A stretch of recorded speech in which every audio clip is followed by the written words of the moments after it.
Olá, vamos continuar falando aí a respeito da história da igreja, e aí no período medieval, e aí a gente começa falando a respeito daquilo que é conhecido como maometismo. Então, ano 620, aí Maomé logo se propagou em outros países e nação, com o dilema, o islamismo ou espada. Então, o Islã começa a avançar e crescer principalmente no Oriente, e no Ocidente, já na ocasião, não tem tanta aceitação. Tá? Falo isso porque hoje, por exemplo, existem países aí europeus do lado ocidental, onde o Islã tem aí muitos adeptos. Na ocasião aí do período medieval, os lugares onde o Islã já era maioria, aquelas pessoas que continuavam firmes na sua fé tinham que pagar impostos altíssimos para o governo e justamente para o Islã, para que pudesse estar ali, tá? Então isso aí causou também um grande conflito, porque daí surgem as cruzadas. E aí eu vou ler aqui para você, olha, para tirar Jerusalém do domínio islâmico, a Igreja Católica organizou um movimento denominado as Cruzadas, pois os muçulmanos estavam matando os cristãos que iam fazer peregrinação nas Terras Santas. Então, você sabe que ali o Oriente Médio é uma religião em crescimento e predominante, principalmente no meio árabe, é o Islã. E aí, já naquela ocasião do período médio, a Igreja Católica inicia-se ali o que se tem por nome de cruzadas, tá? E chegaram a ter vários conflitos, milhares de pessoas ali morreram. Então, de um lado quanto de outro, houve muita violência, e daí também conhecido como Guerra Santa, tá? A gente vai falar também sobre a separação da igreja, que já vinha crescendo, separação da igreja ocidental da igreja oriental. O primeiro rompimento foi em 867, por causa de uma desavença entre o Papa de Roma e o Patriarca de Constantinopla.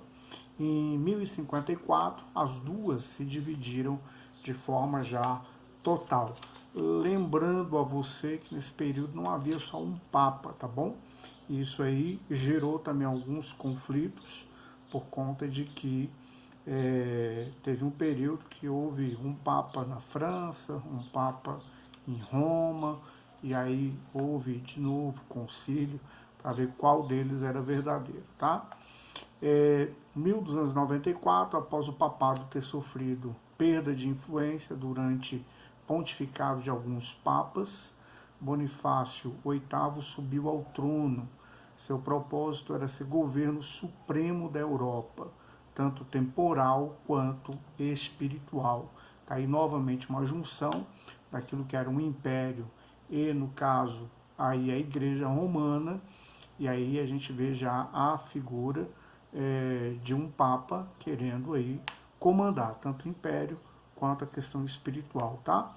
Em sua disputa pelo poder com o imperador Filipe, o Belo de França, foi encarcerado por 3 dias e ainda morrer pouco depois de tristeza ou louco, que não se sabe bem ao certo, em virtude de sua repentina e vergonha queda.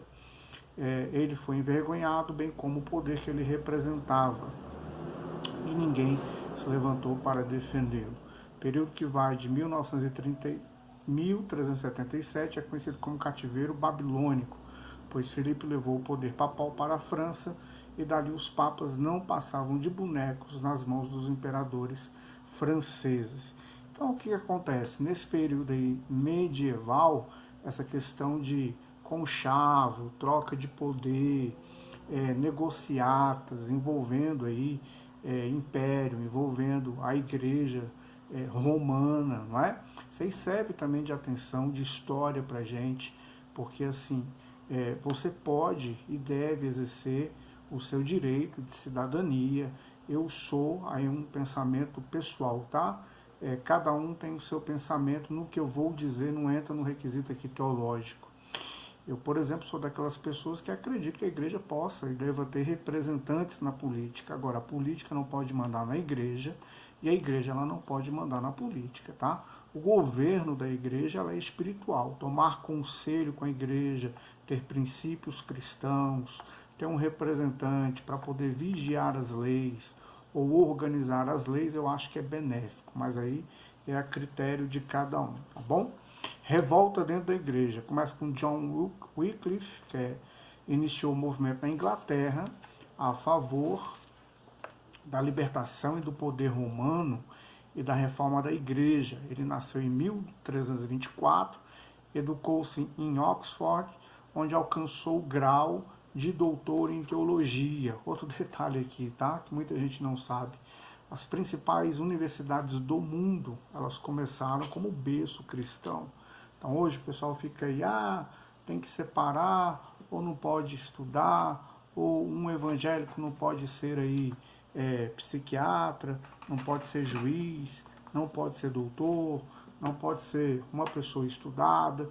A gente tem que ter muito cuidado com os extremos e tem que ter muito cuidado com aquilo que muitas vezes surge, a gente não conhece a história e sai rotulando, tá bom? Então aí, olha, John Wycliffe, 1324, ele era contra a transubstanciação e contra o domínio clerical. Quer dizer o que é isso aqui? Que a Igreja Católica, naquela hóstia, ela começou a afirmar que ali era o corpo de Cristo, corpo de Cristo. Então a hóstia ali, ela estava ali de uma forma física, sendo o corpo de Cristo. E no caso aí, ele se levanta contra isto, tá? Por quê? Porque ali é um simbolismo. Quando a gente ceia, o partir o pão, beber o cálice, nós estamos fazendo em memória de Cristo. Mas aquele pão comprado ou feito, mesmo que seja feito com todo cuidado, se a pessoa for fazer o pão da ceia, vai jejuar, vai pegar, sei lá, alimentos aí para produzir o pão bem escolhido, ok, mas é um pão, tá? Então é um símbolo. E no caso da igreja romana, não. Ela já estava afirmando que ali era o corpo mesmo de Cristo, tá? E quanto ao domínio do clero, ele traduziu a Bíblia para o inglês, e aí outra observação aqui interessante, tá? As Bíblias que nós usamos, elas são traduções, são versões. O original, escrito em hebraico, Velho Testamento, e o original escrito em grego. As demais são versões, são traduções. Igual, por exemplo, em alguma aula, você já ouviu que no hebraico não existe Maria, é Miriam. E aí há aquelas traduções, transliterações, e a gente nomina Maria, tá? Então, por exemplo, quando você vê na Bíblia alguma Miriam, irmã de Moisés, tem o mesmo nome de Maria, tá? Então, o que acontece? Mas muitas vezes, para dar uma diferença, o tradutor ele foi lá e falou, não, vou colocar o nome dessa aqui de Maria, por conta da língua, ok?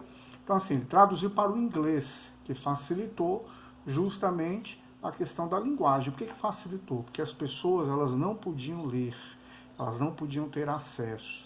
Inclusive, as missas em latim, elas eram feitas para que o povo não entendesse mesmo, tá?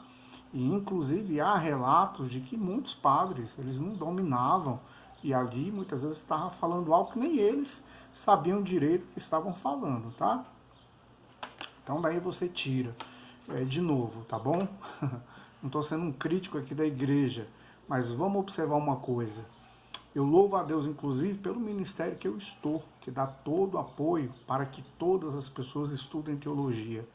Agora, há muita gente, há muitos pastores que não querem que os membros estudem teologia profundamente.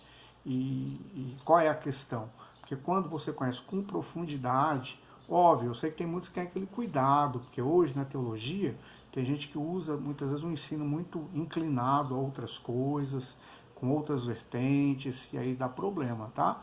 Então, assim, não é porque eu estou falando, mas assim, eu tive bons professores e ainda faço cursos, sempre estou fazendo cursos, sempre estou me especializando, sempre estou procurando algo para mim, em primeiro lugar, e depois para os meus alunos. Mas o que acontece?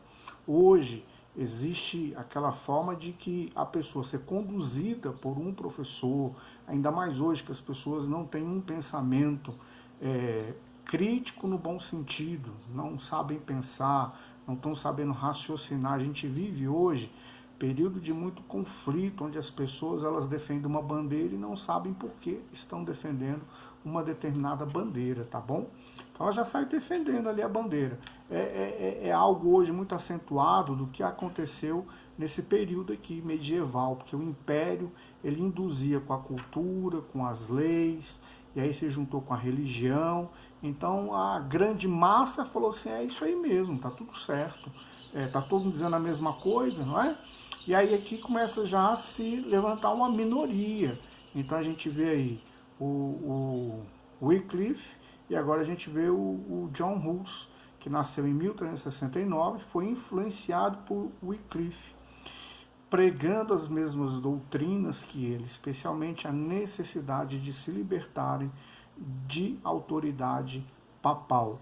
Professor da Universidade de Praga até ser excomungado em 1412 por seus ensinos. Então, olha só, o camarada vai lá e ele está ensinando o certo, mas ele não serve, tá bom? Para o sistema da época, não serve para estar ali, não serve aquele ensino, então ele é excomungado. Eu estou sorrindo porque hoje em dia acontece, infelizmente, de uma forma muito repetitiva essas situações aqui, viu? Então, muitas vezes, quando se fala o ensino correto, a palavra correta, a fonte correta, em muitos lugares não é tão bem-vindo, ok? Se você é desses, vá se acostumando e se servir de consolo, você não está só. Contudo, eles fizeram inclusive um acordo com ele, tá bom? Para comparecer perante o concílio, mas comparecer perante o concílio seria para ser assim, vamos combinar e você aceita? E aí deram um salvo-conduto para ele, mas não foi cumprido, tá? E ele foi condenado à morte, foi queimado vivo como um herege. E aí você percebe o quê? Que essas matanças, elas corriam a notícia, então certamente as pessoas não se levantavam mais. E aí, no caso, eles influenciaram também Lutero, tá? Então, mataram, Lutero foi influenciado pelos seus ensinos e pelo exemplo de Hus, pois viveu situação semelhante em seus dias. Próximo videozinho, a gente vai falar aí de demais pessoas dessa reforma e também vamos falar a respeito de Lutero, tá bom? Deus te abençoe.